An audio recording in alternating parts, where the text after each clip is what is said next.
Okay, so here's where we're at right now. We have the entire floor out, and we are going to go through and start cleaning up a bunch of stuff. So over here, where some of that metal is, unfortunately, it's rusted. So we're not going to attach the rear floor for right now. We're going to clean all this up and at least rust treat it so it doesn't transfer, and hit it with some rust encapsulator, because a little bit later on I will be going ahead and ordering all these other pieces to replace. I'm going to be doing the same thing across this front edge too. That way everything's nice and clean. Hit some of these hard to spot areas with rust encapsulator. Make sure everything's nice and clean with wire brushes and so on before we get to fitting the floor. But making good progress.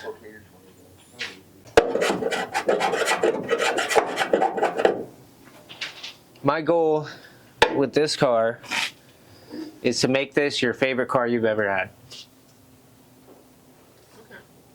That's going to be a tough one. Especially, I enjoyed the Cuda. That was fun. Mm-hmm. The Camaros were fun. But I had a buttload of those. I had 267s, 68, 69, 73, 70. Yeah, that's a lot of Camaros. I mean, realistically, I think for what we're gonna want is maybe do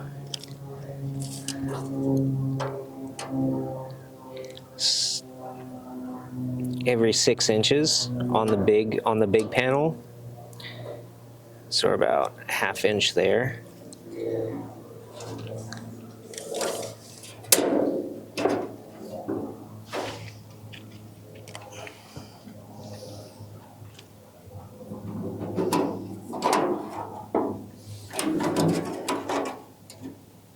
But that looks pretty even, right? Mm-hmm. So we'll do that. We'll go to the back side, do the same. We could actually take the punch, mark them with the punch.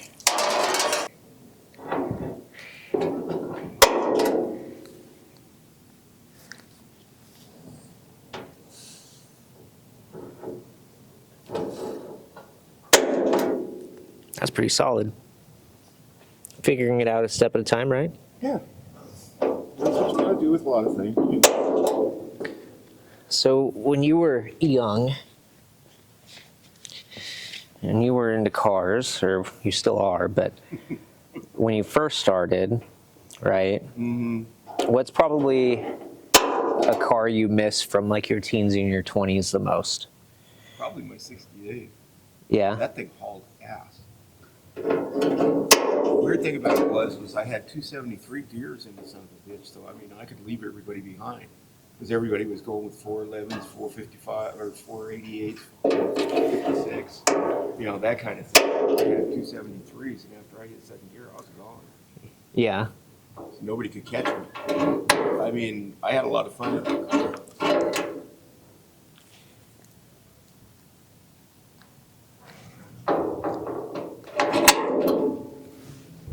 Cool. You want to get those? Okay. That was a 327 car, right? Yeah. No, back answered. So. It's okay. Like Grandma said, getting old ain't for sissies. Yeah. You know that magnet that's on Tiffany's fridge? Mm-hmm. I was getting ready to send that to Mom. And I got it like a week before she passed. Aw. I saw that and I'm sitting here going, Mom would love this. Yeah. All right. So we'll just kind of flip this over. If you want to. You okay? Yeah. All right. So let's just walk it over.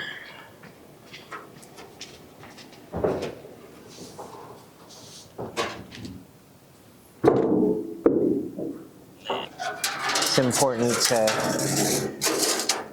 remember that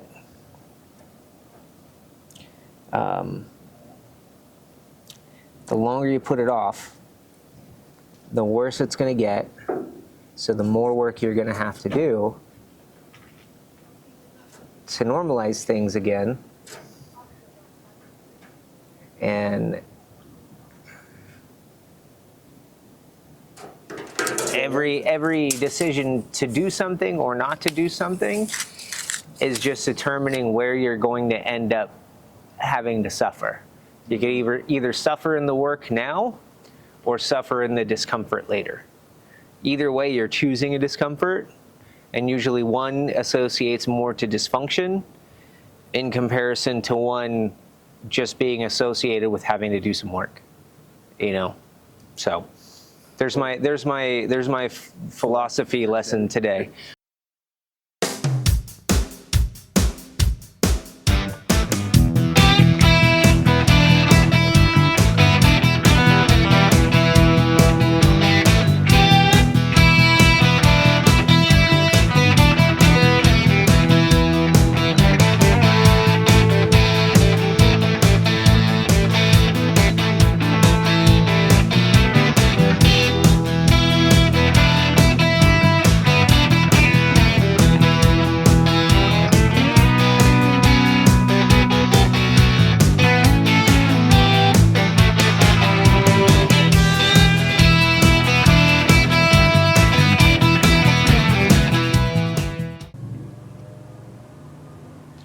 We have the floor in. My dad took off yesterday so that he could get back, because he's been watching a property for, I don't know, like a year now. You know, he's getting paid for it, so it's like awesome. But the issue is I'm just got done marking everything, marking where the level lines for the floor should be, and all of that. And unfortunately, he has the ground clamp for the welder, so I can't even get started on this thing right now. I'm a little frustrated about that, but you know, it's I can't put the blame on him because he didn't know. He does have a tendency to be a bit careless. This morning I had to go ahead and extract our rugs and everything because his dog pooped on our rug in our living room like 3 times, and you know, he didn't even know. Just sometimes he just can't seem to be bothered with things. But then I go to try to get clamps, and unfortunately I can't even find the right size clamps that'll fit around the rocker panel. And then I could have checked yesterday to be like, hey, do I have everything? Is there anything missing? So on, and that would have covered our butt. So like, I have to take responsibility on that too. But I just called him, and he verified that he has the clamp in his truck. So he's going to drive down and drop it off, which is going to cost more money because got to get him gas money. And we are working on a limited budget. And it's just, you know, things like this are frustrating. I can't be mad at anybody but myself because I didn't verify I had everything I needed from him before he left. But I don't know, he was very helpful to be here the last couple of days. You know, he kept apologizing. Hey, sorry, I'm a little slow at this stuff. Hey, I'm sorry. Like, some of these things, I am a little bit, it's taking a jog in my memory to kind of remember some of this stuff and how to do it right and whatever. It'll all get better as things go on. And like, he kept making those apologies, and I mean, I'm not mad at anything or like frustrated with any bit of where his capacity's at right now. I'm not expecting a whole lot out of him because he's going to be 69 this year, and he has a bunch of, you know, joint issues and back issues and things like that. So like, I'm not expecting him to be fully capable in this hard work that's like a lot of fabrication and stuff like that. I just want him present and being a part of it and so on. That's the whole point of all this. But I don't know. I'm probably sound like a hole, but it's a little frustrating. And then like my wife's sick today, unfortunately, so like I'm trying to balance everything, and I feel like I'm getting nothing done today, which is one of the most ultimate frustrating feelings for me. So we shall see. What was this? Oh, I just use that to practice my weld to make sure I have the everything set up on the welder correctly. Okay. If we can get weight like right here. Okay. Are sparks gonna probably come through again? They shouldn't. Okay. Right where that little X is. Yeah. Stand fully in. Oh, it went through. Interesting. Well, yeah, that's what you want. You want penetration. All right, awesome. Right there is great. It's gonna go through on my foot. What is that? Will it burn through onto my foot? It shouldn't. Okay.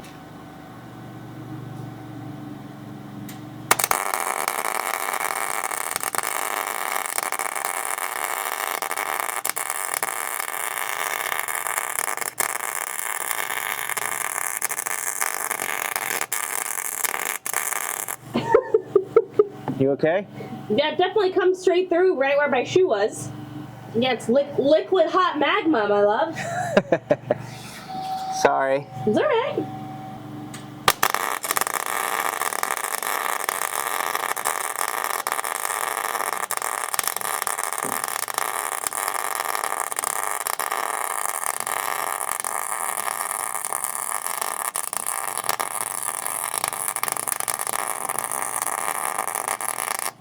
Man. God. Okay, I'm done hammering. Yeah, you gotta let me know. Sorry. Poop out of me. So here's what we're looking at with the floor. We're pretty much done. I'm just gonna do some cleanup and then start hitting everything with a coating. But I have the braces kind of stitch welded in. I didn't do the plug welds so much like I was planning.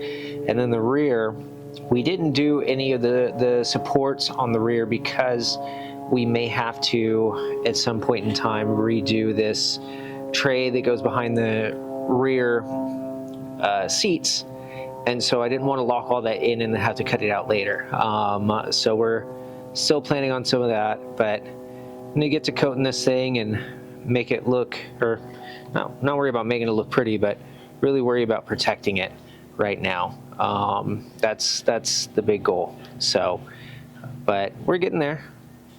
All right, so wrapping up the floor, I went ahead and hit everything with a rust encapsulator on the top side, and then everything that was touched by some welding on the bottom side, I went ahead and made sure I wire wheeled, and then went ahead and hit it with the same encapsulator. This one I picked up on Amazon for like 15 bucks. It's called SMAFI, Rust Preventative Coating. It actually says that you don't even need to treat the metal or clean the metal before applying it, but we did this on a lot of stuff. We did this on the toe board. I did some stuff underneath. I coated the entire top of the floor pan that we just finished up, and wanted to do so just as an added layer of protection for right now, because even though we would love to see this car running and driving by the end of this coming summer, we don't know how long that is exactly going to take because there's a lot of stuff in the air. But I have a couple critiques about using this one. It says it will go on and not look it'll look brushless application. And I even use foam brushes, which are supposed to also help with that, making it look less brushy. And you can tell it's brushy, and that's okay. Eventually this will all get recoated and so on. But I do really like how well it goes on. On some of the older metal, because it's a little more porous, you can lay it on thicker, On the fresh metal on the pan, it went thin. I had to do about 3 layers. Took quite a bit of time to do so because he had to wait for it to dry. Luckily, it was pretty warm that day, and I was pretty happy with the time, because I could work on one side, go to the other side, work on that, and by the time I was done on the other side, I could just move right back to it. So, cool. Using a heat lamp or something like that could probably help with the results with that.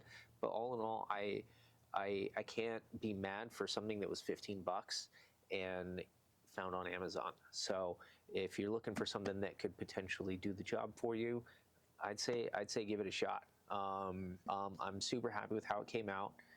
It's solid. It feels great.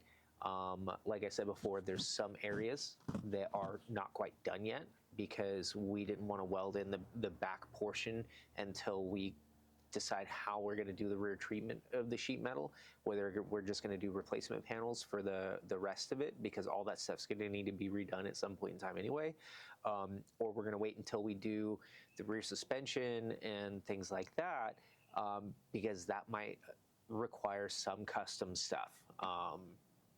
We will see.